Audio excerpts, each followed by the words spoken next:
Was really, really prevalent to just yell at everyone then. You know what I mean? We were sort of under this like old guard of half military, half, old school French. And it was just like, that's the way you learn, is getting yelled at constantly. And, if you fast forward 25 years now, and that's not really how we do business anymore. You can't manage people like that. People don't want to be managed like that. Welcome to the Private Chef podcast, serving the 1%. I'm your host, Hannes Henke. And on our show, we speak to the best chefs, how they honed in on their skills to excel in the industry, and what it takes to work as a private chef for some of the most exclusive clients in the world.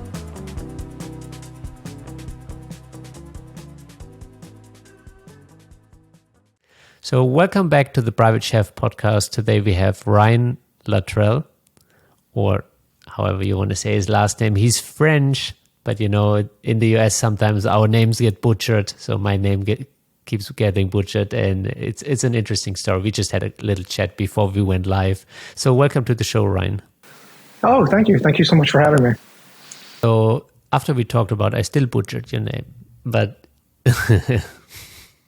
Oh, it's okay. I was just telling him, everybody in my family pronounces my name Luttrell. My brothers, everyone, but I've worked in French kitchens for so long that I've had so many chefs tell me that my last name is Luttrell that I just pronounce it that way. I have been screamed at about the mispronunciation of my last name by French chefs. So I just sort of embrace it now, and I just go into kitchens and say, "Oh, my name is Ryan Luttrell." Yeah. So did you always embrace the heat of the kitchen? Is it something that came natural to you? Because obviously it's a bit of a rough environment, and it's not for everybody. Is that something that you appreciated or something that you leaned into?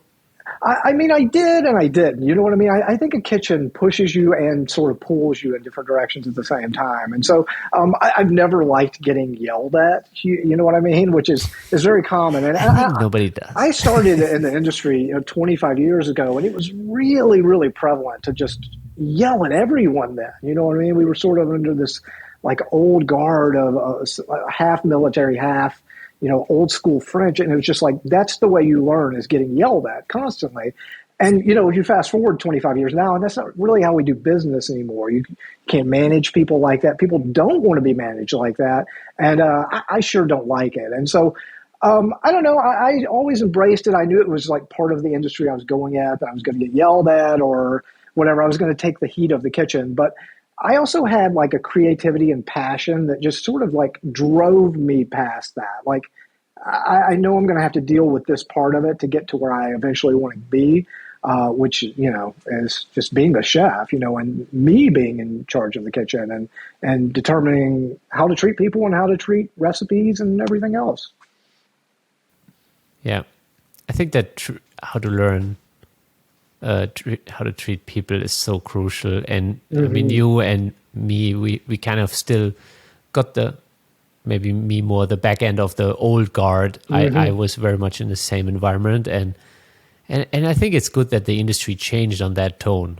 Like, I think people don't want to be screamed at. And now that I know more about health in general, I think it's also it's good for people that the tone changed, the tonality changed, and people get spoken to differently. Yeah, absolutely. I mean, you can still cut brunoise without being screamed at. You know what I mean? Your body and hands still work the same way, and so it just doesn't really provide anything in today's age. I would actually think that it might work better if you're not constantly anxious to be screamed at. I think that the limit of a team that is working under anxiety is so that the output will stop earlier than a team that works out of passion and excitement and is maybe happy and joyful. So I think you can get maybe an average team to a pretty good performance with pain and with anxiety and, kind of just force. But I think the best teams are beyond that, and they are doing it out of a different state and a different level. Yeah, absolutely. I mean, with my experience anyway, like that just totally falls on the chef. You know what I mean?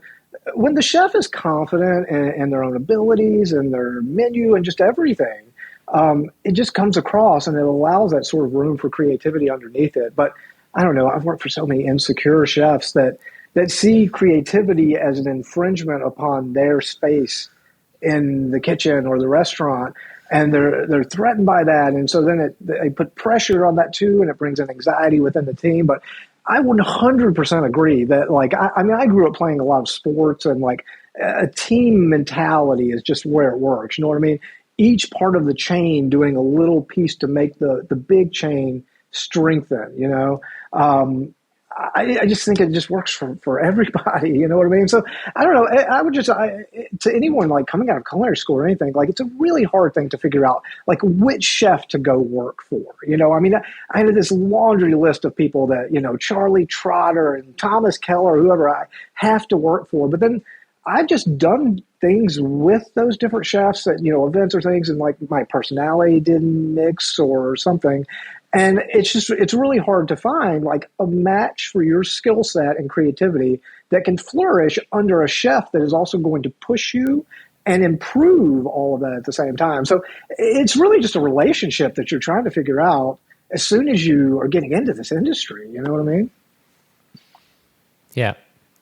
And I think even someone that doesn't maybe have those accolades and titles, they can teach you a lot if the relationship is right. Like, if somebody speaks life into you and the relationship is right, you can learn a lot. And I've known some chefs who, kind of have similar pathways, where instead of maybe going for the most known chefs, they went to just some very passionate, smaller restaurants, which also usually is, the chef themselves might have more time for them, or needs to have more time for them, because it's a small team, and that particular person has to become part of that small functioning chain that you mentioned, and actually has to become a valuable member. So, they're spending more time on you. Unlike maybe if you join a team, like when I used to be at Danielle, it's such a big brigade.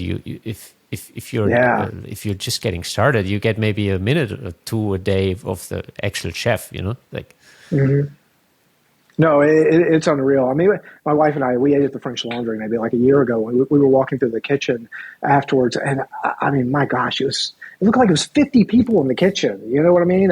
And you like respect it on one side, but then on the other side, you're like, if you're just getting into this, like, it's really intense and compartmentalized, where you're just doing one certain task. And like, sometimes you are better off to go somewhere where you can really thrive and sort of set some roots out and just go your own way. So what was it? What was that like for you? Did you? What size of brigade did you start in, and which environments did you thrive in? So I started out in the kitchen. It was probably about 10 or 12 people. I'm from Tennessee, and I went to Memphis, Tennessee, and I started working for an Italian family when I was 17 or 18 years old. And I started off as a dishwasher, and I always sort of had a passion for food, but never really thought about, like, I want to be a chef or I want to do this for a living. Until I just started working in a restaurant while I was going to college. I just fell in love with sort of this brigade in the kitchen. I had no idea what any of this was. There's a guy working just the ovens, and someone who's just cooking fish all day long, and someone's just working the fryer, someone's just on salad. And so it was sort of mind-blowing to me. I never thought of all of this stuff. And so I went there and just was sort of immersed and worked every station and just was all in it until I was just about to burst from, like, needing more, meaning like I'd cooked everything and done everything, and I was just such a sponge at this point in my life. I was 19 maybe.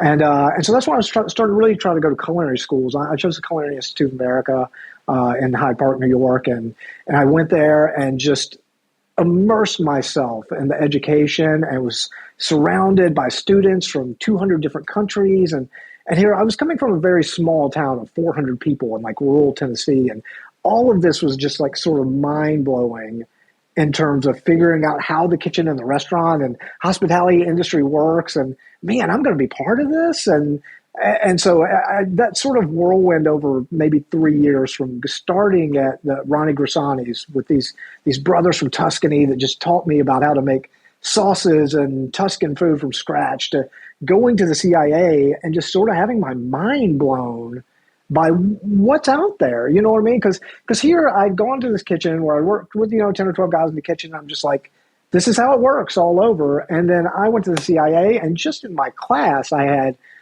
people that were trying to go and be food writers, food photographers, critics, food stylists working on movies in Hollywood, culinary professors working at school, and some were going to hotels, some were going to be private chefs. And I was just sort of blown away, and I was just like, wow, like I had never thought about all the doors that are open from food. Like you can literally do almost anything you want using food. And so I don't know. I went through that path and sort of ended back in Memphis working in the same restaurant, but then also reaching out and starting to work in a very, very high profile French restaurant called Chez Philippe. It was in the Peabody Hotel. And they don't have Michelin stars in Memphis, Tennessee, but if they did, Chez Philippe would get them. And really, really prestigious French chef named Jose Gutierrez. And he's one of the ones that yelled at me about my name and virtually everything else in the kitchen. You know what I mean? But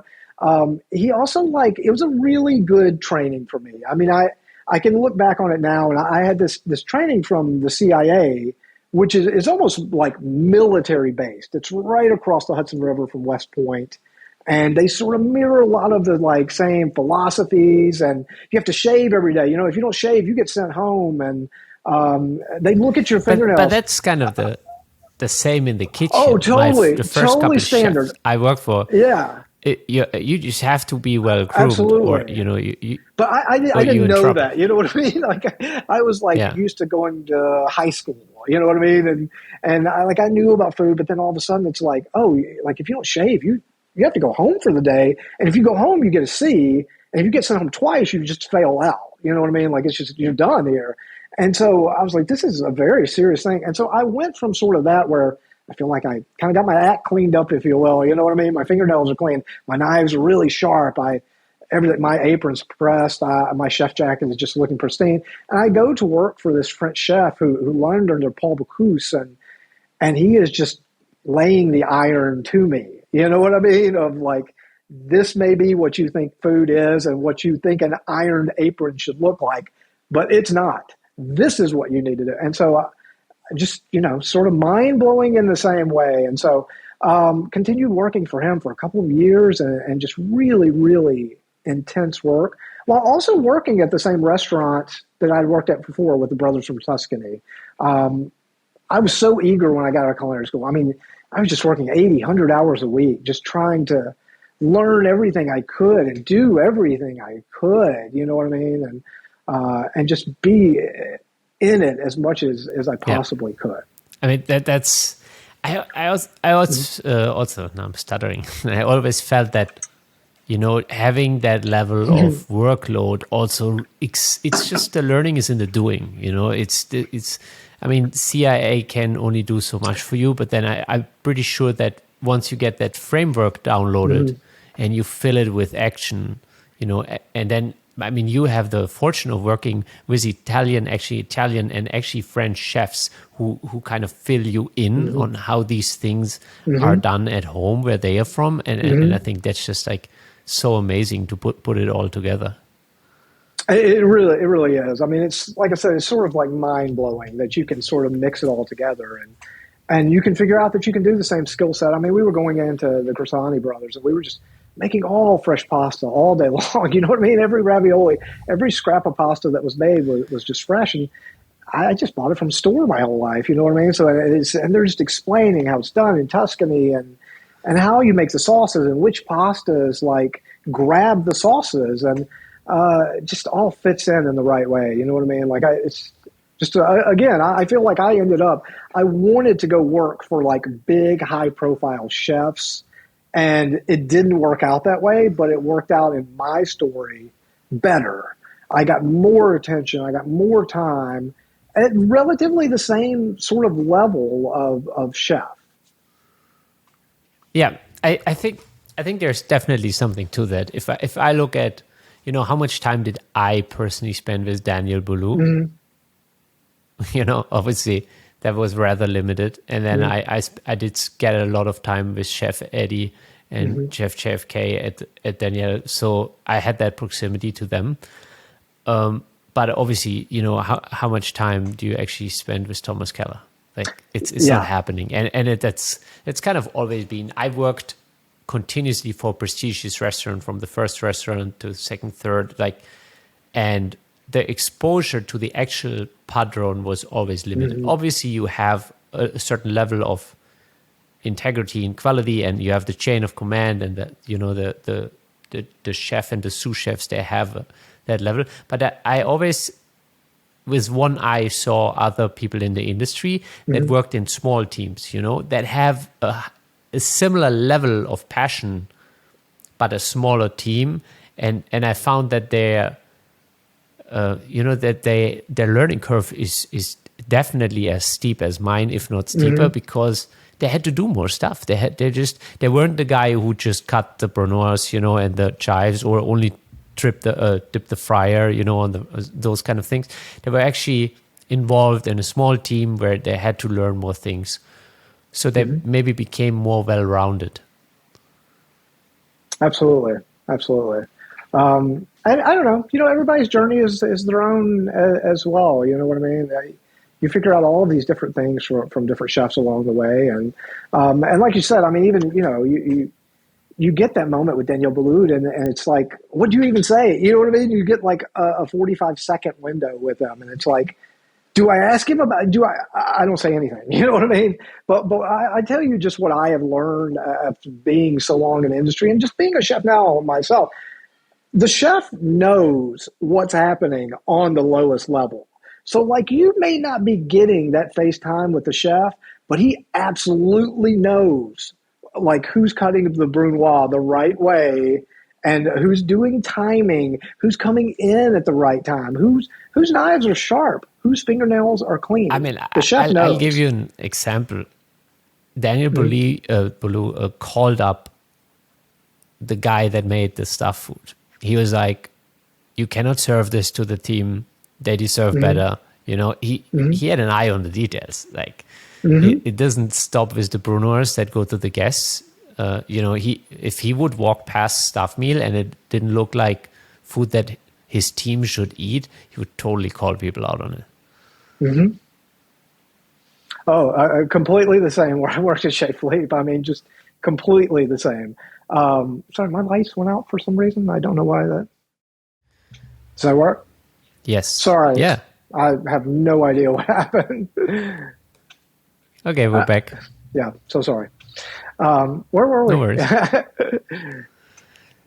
Yeah, that's a good question. Now I got all. So we were talking about basically that different chefs have different careers.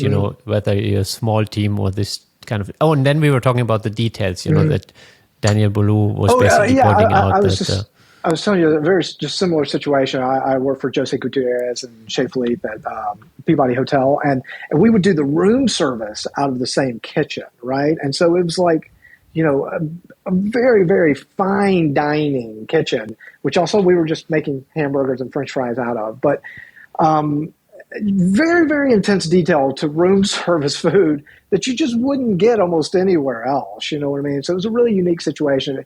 I was just picturing that as you were telling me about walking by and seeing family meal that, wasn't up to standard. And so, like, he would do the same thing with just, a cheeseburger going on a cart up to someone's room. He would just, this is my name. This is my hotel. When people look at this restaurant, they see me first. They don't see you. This has to be perfect. You know what I mean?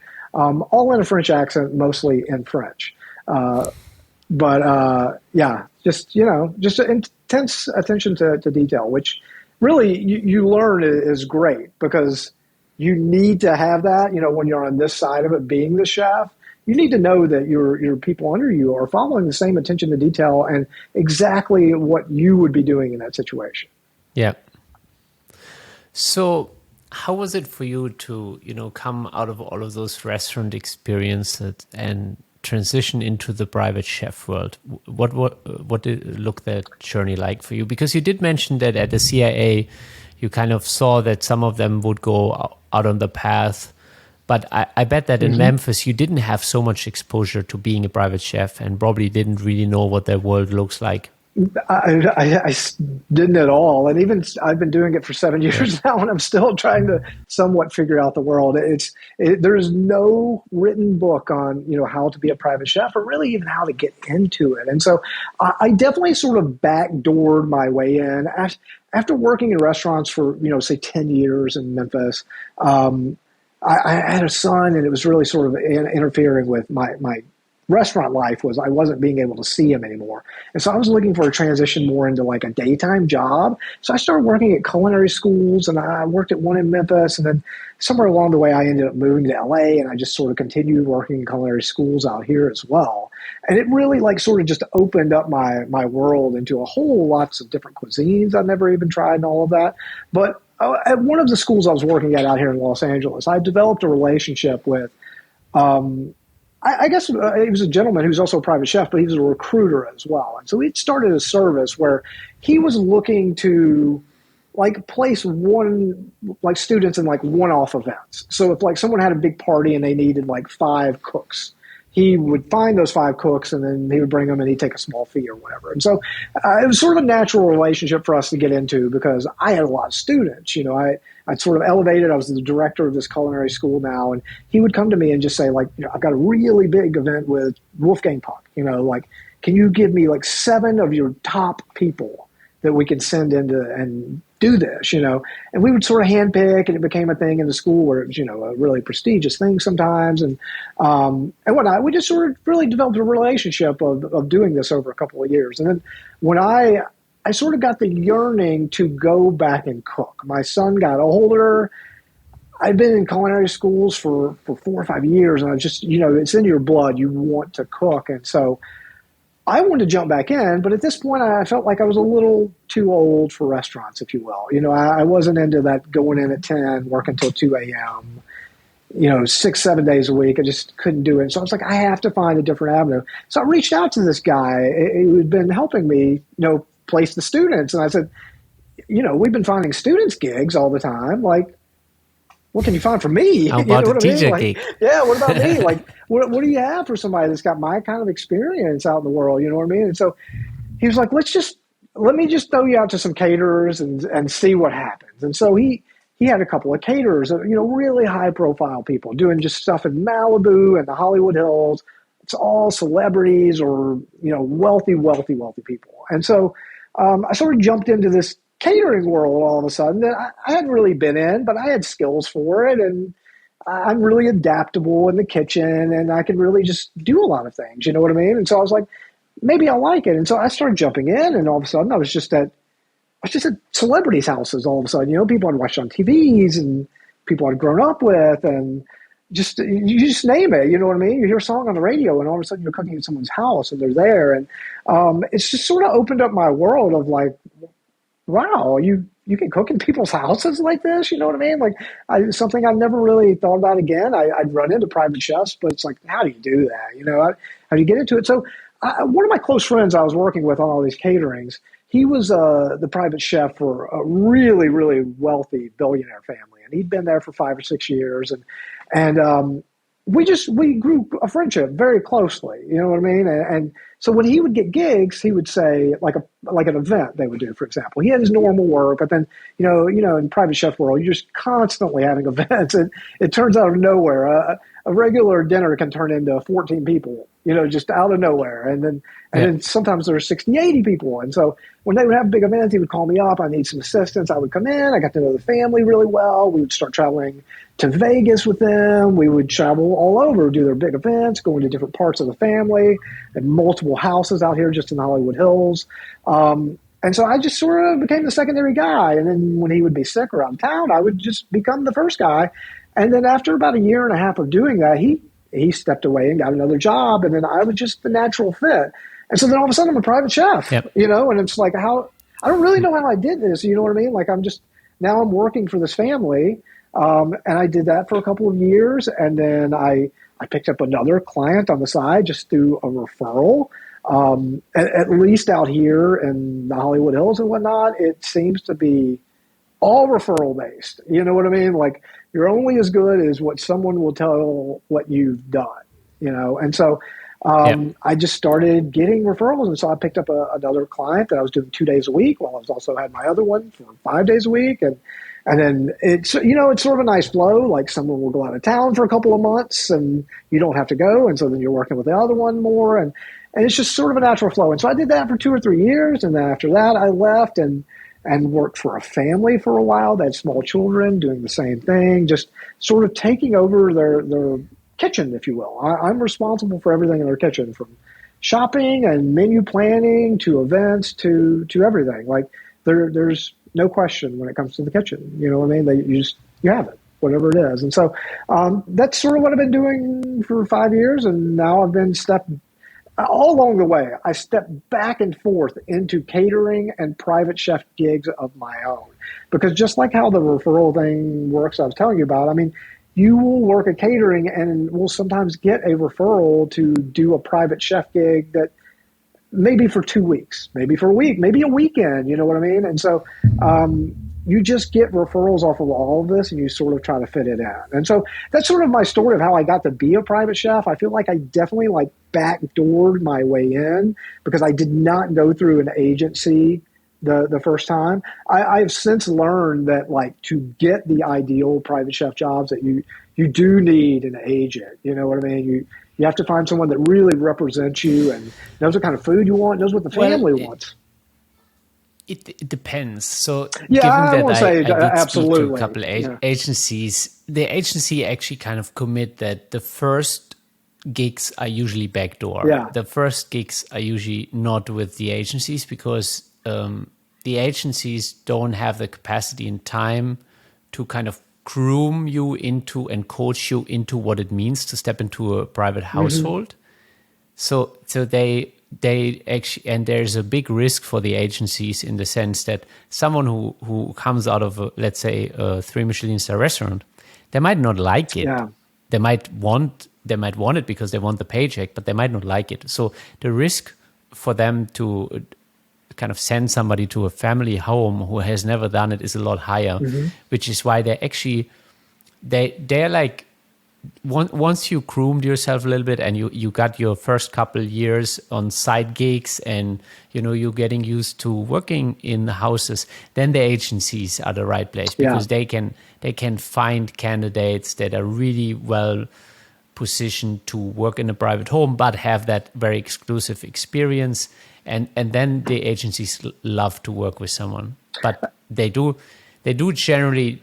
It's good to have the back door, like the way you came in. I think that's more normal than not.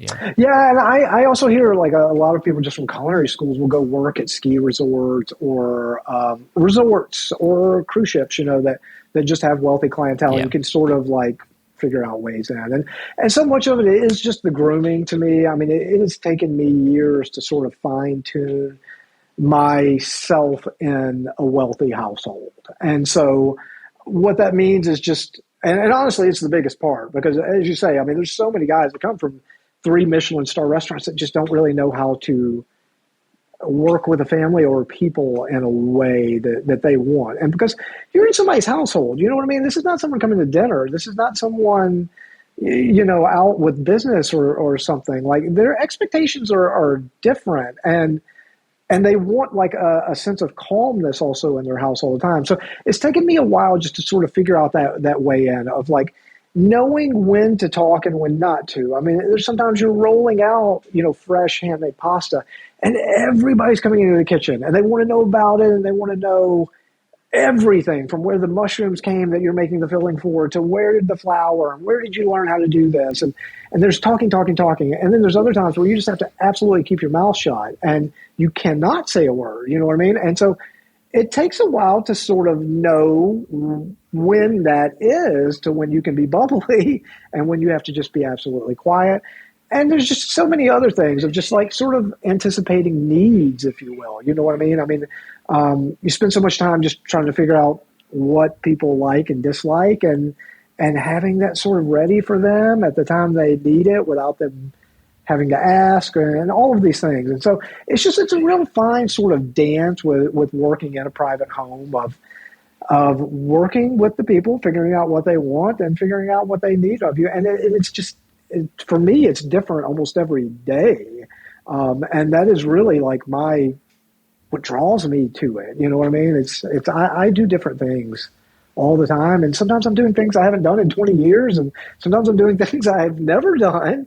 And then sometimes I'm doing things I've done a million times. And so it's just a really nice flow, you know what I mean? Like that you just don't necessarily always see in a restaurant or a hotel or resort. I mean, this Saturday I'm working like a luau. And when you get to do a luau in a restaurant, but you get to do all these sort of Yeah. one-off dinners, lobster bakes and crab bakes and, really fun outdoor parties. And so it's really just a sort of unique experience that you kind of have to be ready for in terms of fitting in the household and having the skills for culinarily to adapt both ways. In the sense of seeing the benefits and maybe the downsides, what do you like the most about being a private chef over working in a restaurant? And maybe what is the biggest downside? The thing I like the most is I get just almost 100% creativity wherever I go. You know what I mean? And I get a lot of sort of trust with that. I've gone to work for clients and they'll come in and we want to plan out like this huge menu for like a month. We want to eat, tacos, steak, blah, blah, blah, blah, blah. And then I'll start cooking and like by the third day, they're just like, you just do whatever you want to do. Like you're cooking such incredible food right now. You just do whatever you want to do and tell us what's coming, like within reason. We'll tell you like we want fish or we want pasta or we want red meat and you just do you. And I love that part of it, that I can go and I can sort of use the market because that's really what I do. I spend a lot of time in farmers markets and meat markets and fish markets and I buy the freshest thing that's in season and you really don't have to do a whole lot to things that have been nurtured for months and months or years. You know what I mean? And, fish that have just been going for years and years, and all of a sudden the fisherman pulls it out, and you have 48 hours to work with it. But it's like, the race has been run at that point. You're just sort of like fine tuning. But I love that part of it.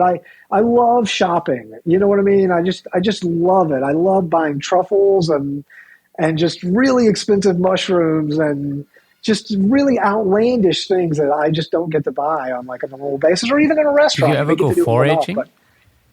I do. I have a couple of people around here that I sort of use from time to time. But and then you find people, the farmers markets here, Santa Monica's farmers market is just top of the world kind of thing. You know what I mean? It's just unreal produce that comes out of that. Hollywood farmers market, Beverly Hills farmers market. There's just really fine food around here. You find really good fish here as well. And so I just love that. I love shopping and going and just seeing a piece of fish or a piece of meat and just like, that's what I'm cooking today. Like that right there. And then same thing with vegetables. And then sort of just come in. I'm so excited about it. You know what I mean? Like, oh, I can do this and this and this. And then I think that passion is sort of what the love that you put into it is what people sort of, love. You know what I mean? Like the love that you put into food is what makes it different from just throwing it on a plate. You know what I mean? It's the little bitty things. It's like heating up maple syrup before it goes on pancakes so it's not just sticky and,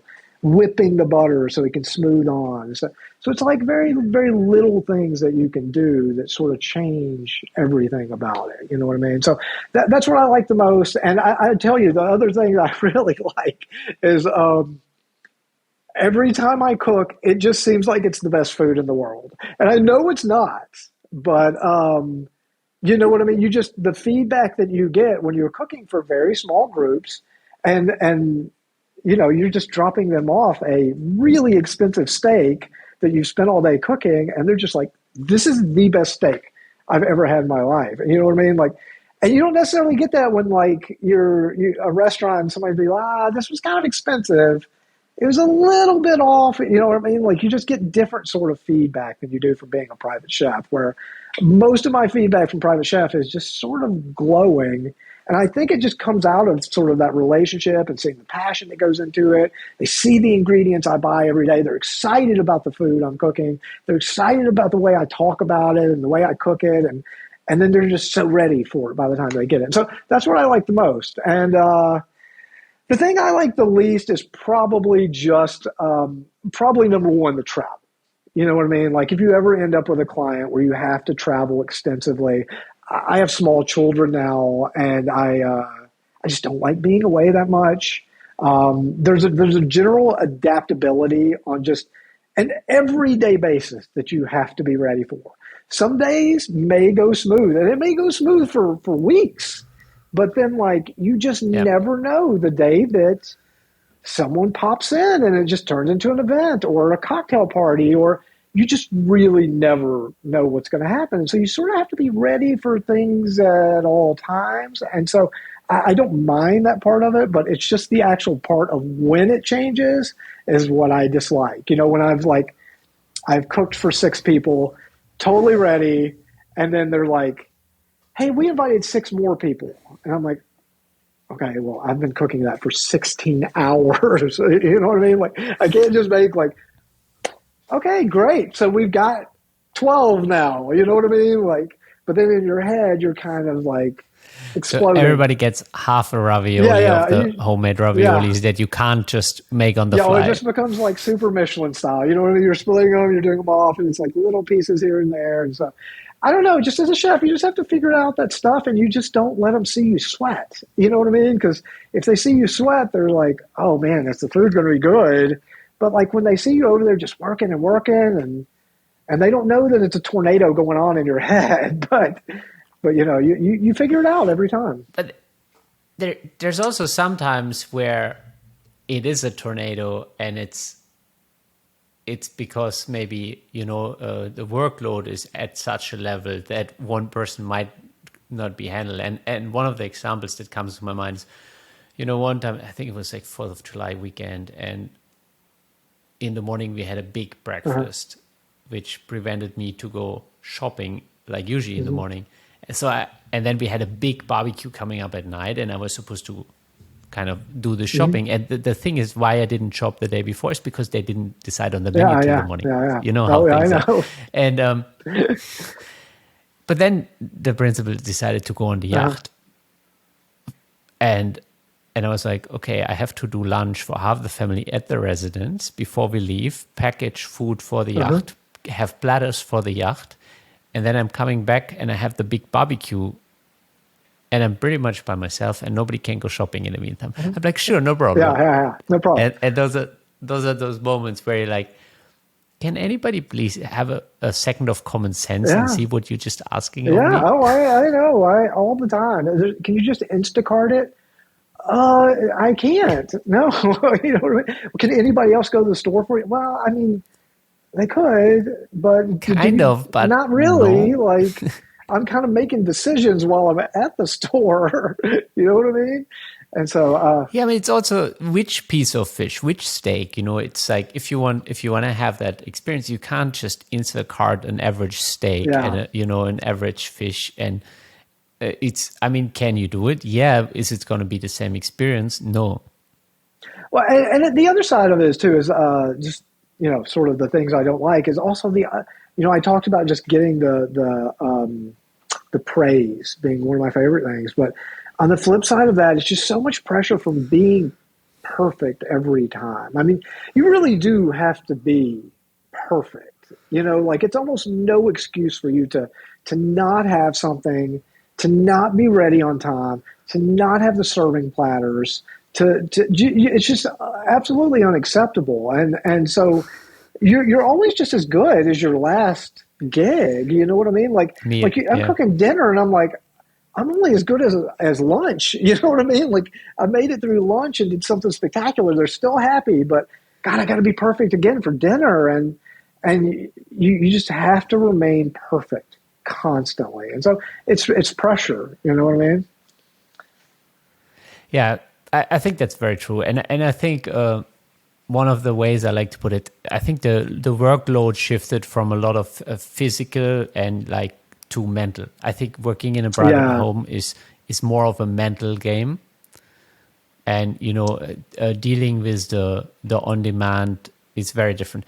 Like it's simple things like at restaurants, when the service starts. There's a hard start, and most of the time a hard stop. Sometimes a bit flexible, but in the household, anytime somebody could walk around the corner and be like, oh, can you make me this, or it's 3:30 p.m. and maybe what you thought they would want for dinner, they're actually feeling a little bit like, oh, maybe how about that braised chicken thigh that you make? And I'm like, sure, yeah, no problem. absolutely. You kind of what would you like to eat? have to deal with those last minute requests. Well, actually, sometimes it's like, it's time to serve dinner and they ask for something. And I'm like, sure, and you kind of just have to make it happen. Yeah. It's really incredible, the just adaptability you have to have. And I totally agree with it being a mental game. I mean, I spend so much time just thinking now. You know what I mean? Just constantly building a list in my head and on paper and in my iPhone, just of what I need from the store. What's happening? Do I need to buy this today to get it ready for tomorrow? What do I have coming next week? Oh, do I have to go get new dishes for this particular event? Are we doing a specialty thing? Because just all of that stuff sort of falls on you. You know what I mean? In a weird way. Even if they have people coming, decorators and all that, you still just have to make time to coordinate and figure out how your food's going to fit on the platter and how your food's going to fit on plates and just all of it. It's a complete mind game all of the time. And it's really hard to do with not a lot of experience of failing and messing up at things. You know what I mean? Like I have failed at a lot of events, and not necessarily failed, but you know what I mean? Just like the platter breaks or something and you're like, what do we do now? And you do something and you fix it. And then you sort of have just that sort of confidence in your head. The next time that something comes up and you don't have a platter and you're just like, I don't know what to do, but I know I can fix it. You know what I mean? Yeah, I think in general there needs to be this can-do attitude towards things, and that's a big mindset shift. It's while I think in some of the restaurants, some of the chefs have like this hard stop, like, no, this is my kitchen, this is how this is, and this is how we serve it, and if it's not on this plate, we don't serve it, kind of thing. But that's just not how private operates.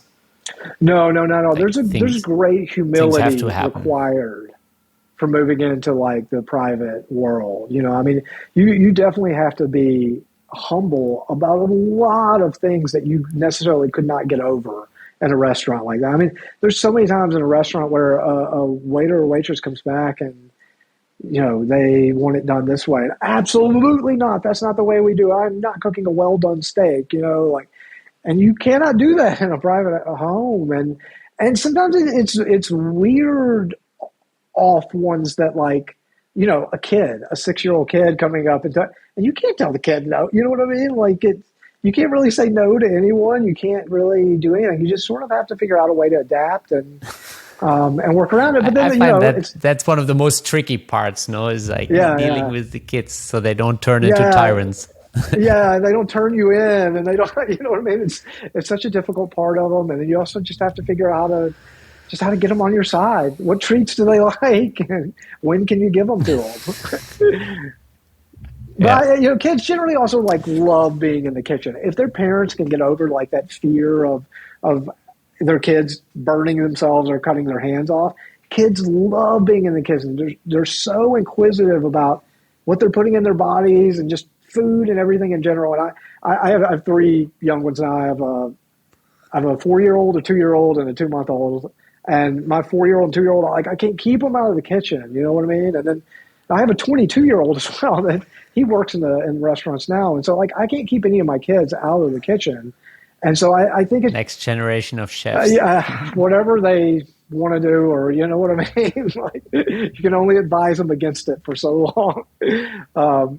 But I think kids just really enjoy being in there. So it's just, you have to have a relationship with them as well. You know what I mean? Like if you're working at a home with children, like you have to have a relationship with the kids. You really have to have a relationship with everybody in the household. Like I work for so many places where, it may be just the principals, like a husband and wife that work there, but the personal assistant is there all the time. There's a house manager.